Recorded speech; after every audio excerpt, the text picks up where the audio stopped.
My name is Dr. Stephen E. Jones.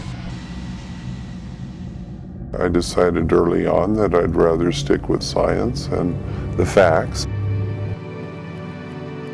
And that's what I do.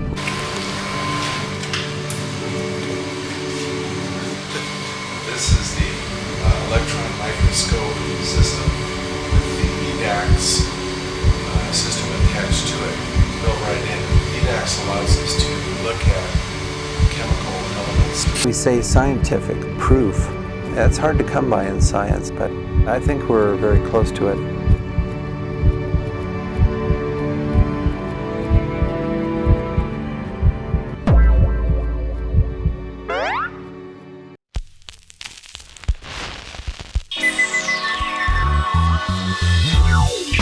Doesn't fit the data, I'm going to throw it out. I'm a scientist. That's what I do. Not because it's politically correct or incorrect. I don't care about that. Your explanation has to fit the data. That's what I like. Data and correspondence with explanations. 2005, I had not even seen the collapse of World Trade Center 7. It's a building that was not even hit by a jet. Building 7 ablaze at the moment and apparently getting ready to collapse.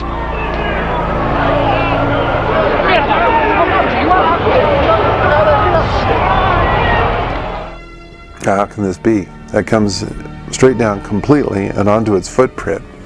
Never hit by a jet. How could this be? And then late afternoon, still another building collapses. 7 World Trade Center, ruined by falling debris from the Twin Towers. It really was watching the collapse of Building 7 for the first time That got me interested. It doesn't take a rocket scientist to see that there's something very strange, especially when you compare with controlled demolition. You get those slab. by side. Yeah, they really look very much the same. The towers and the World Trade Center 7, they were reduced to rubble. It's not like just a piece sloughed off or the building came down and stopped or something. You have Rubble and pulverization, and there's not much standing. So how do you explain this?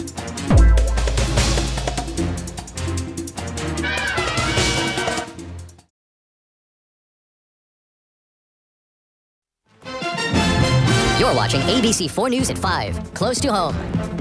Good evening, everyone. A BYU Professor is under investigation by the university for his controversial and some say flat-out crazy theories about the attacks on the World Trade Center 5 years ago. Dr. Stephen Jones is on paid administrative leave for what BYU officials call Increasingly inflammatory accusations.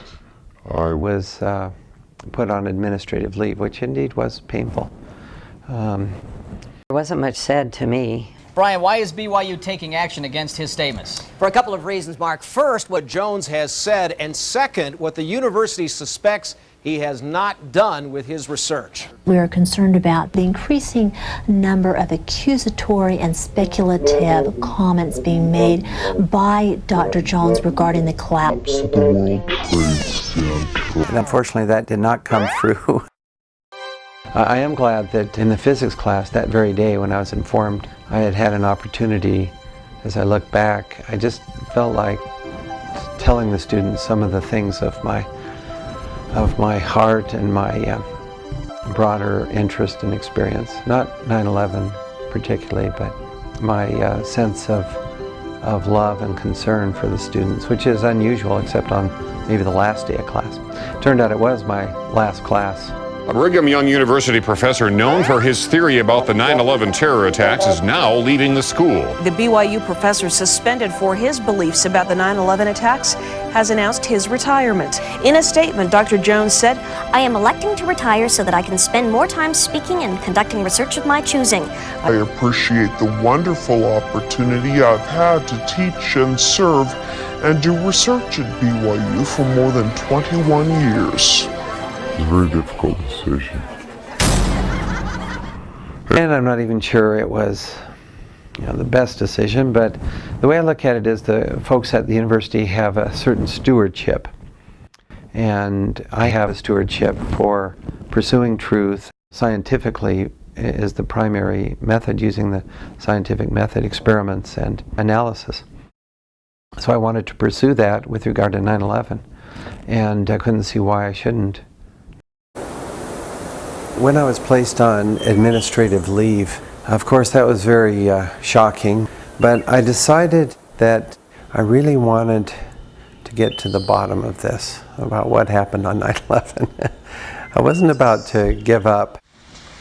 It occurred to me that if we looked in the World Trade Center dust, that we should be able to see some residue from the explosive. We saw those clouds of dust formed as the buildings came down. In my first paper, I requested samples of the dust that was generated. If we could just get a sample collected on the day of 9/11, before there had been any cleanup, then we could rule out these arguments that, oh, your dust is just contaminated because of the cleanup.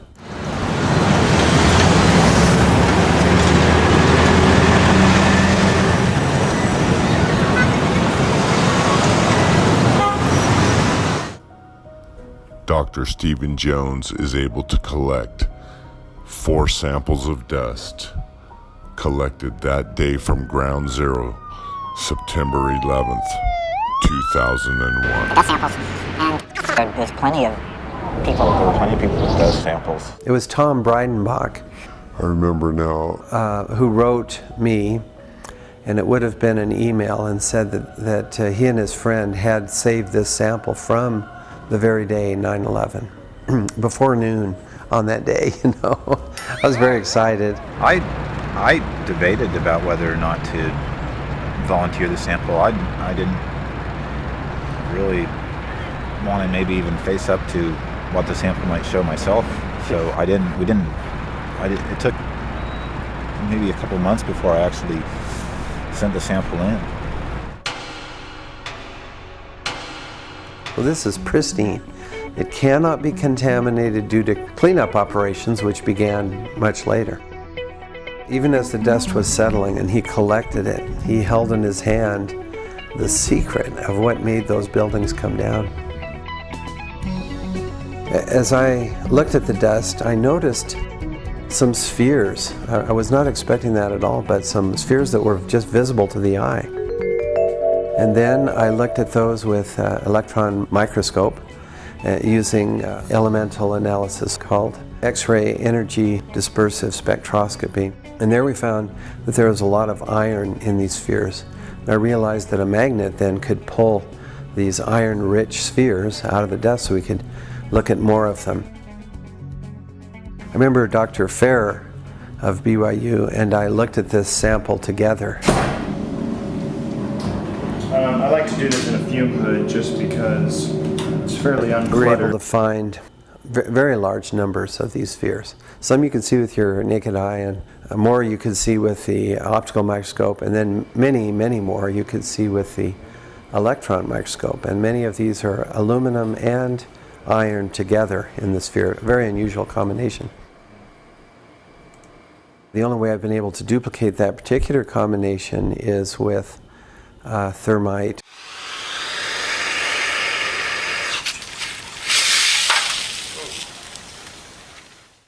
The essence of thermite is a reaction between aluminum metal and iron oxide, very finely ground. And when they react, you get thermite. The thermite showed to be of military grade. During that time, 2001, thermite was exclusively used by military and demolition, which is produced at a military laboratory. Their measured energy released with known nanothermite was less than these red-gray chips. We captured the residue after the material had been heated. The red-gray chips, as we ignite them, produce spheres that have iron and aluminum, just like we see in the dust in abundance. So now we have an explanation at least a correspondence from what we see in the dust after the reaction of the red chips and before. So, I mean, everything just click, click, click fit together. It's very exciting, really, from a scientific point of view. When you put all that data together, then you obviously can draw your own conclusions, but the conclusion that we drew, which I think is a very good one, is that these chips are energetic. Freedom.